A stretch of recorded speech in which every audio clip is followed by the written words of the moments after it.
Now, what do you think are the top 3 lessons that you've learned, leading Peel through this pandemic? My first lesson I credit to a good friend of mine out in British Columbia, Jeff Rader, who basically told me at the beginning of the pandemic, he said, listen, if you're getting shot at from both sides, you're probably on pretty solid middle ground.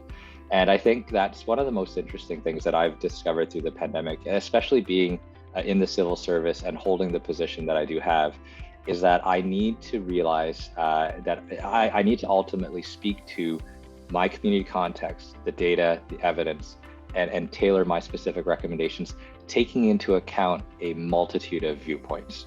I think we've all seen very divisive discussions, both in the public and in the medical community around the approach. I think there's lots of people who say we did way too much. There's some people who said we did way too little.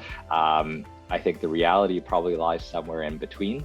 But ultimately in between is where we needed to actually get to. We were trying to thread this needle between the severe risks of very, very harsh measures and the severe risks of not doing anything at all. And you have to realize that it's not a matter of going hard on one extreme or the other. So, I think over the course of my career, I've generally been a centrist. I don't tack to any, side of the political spectrum. I really try to focus on what are the facts, what are the data, what are the evidence, what are different sides and different perspectives saying. And I think that approach had actually led me, to be able to really navigate what I think has been really some difficult and divisive discussions throughout the course of the pandemic, and hopefully come up with recommendations that, they may not have been what either extreme wanted, but hopefully landed ultimately in the best way of trying to balance the very real harms that exist on both sides of the ledger. I think the second thing that I've learned throughout the pandemic is that you're ultimately stronger together. And I've always known this, just in times of plenty.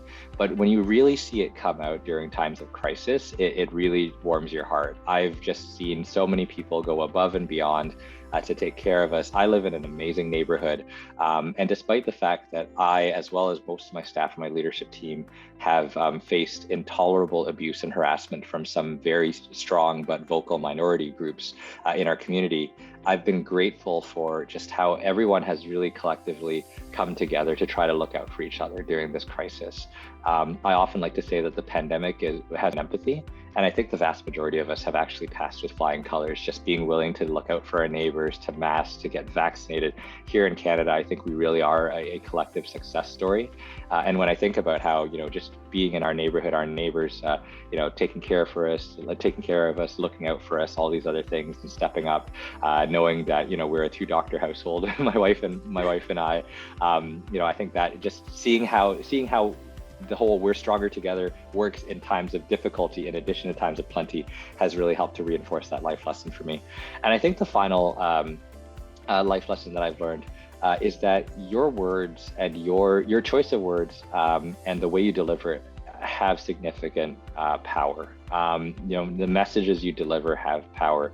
And it's a little known fact, but I actually write all of my press remarks myself. So the press conferences that I've been doing for the last 70 odd weeks now, I always write the first thing because I want it to be my own words. I want it to be authentic. And then of course my comms team will vet it, and they take out all the Drake references and they take out whatever else I put in. I'll sneak them back in if I can. But I think it is that sort of authenticity, and because I tend to be someone, and it's a little known fact. I actually, every time I've told people to stay home and don't socialize and don't meet with people, that has gone against every grain of my being, because I'm actually a very extroverted and gregarious person. I love meeting people. I love hanging out.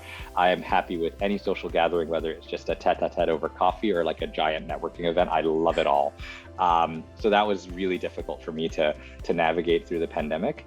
But how you say something and whether it is true to your genuine and authentic self is so critical, especially when you're trying to inspire staff or inspire a community or inspire your leadership team, or reassure or comfort, or, we've had I've shed tears with our leadership team in situations where I knew and we knew what was coming. We could see it coming, and we just knew that other folks couldn't see it coming. But being able to read the room, being able to deliver your tone and your expression, if you're genuinely a person who likes throwing in the odd joke here and there like I do, sticking true to yourself in your message, I think really helps to also make your message, more believable and more trustworthy, and help to get your point across even better. Yeah, I completely agree. Humor always helps in any situation, right? Well, provided that that's your MO. Like, I think if Right. if you're more of like a straight laced kind of tell it like Yes. it is sort of person, it may not work. But for me, I find a little lightheartedness in the right moment can often help to diffuse quite a bit of tension.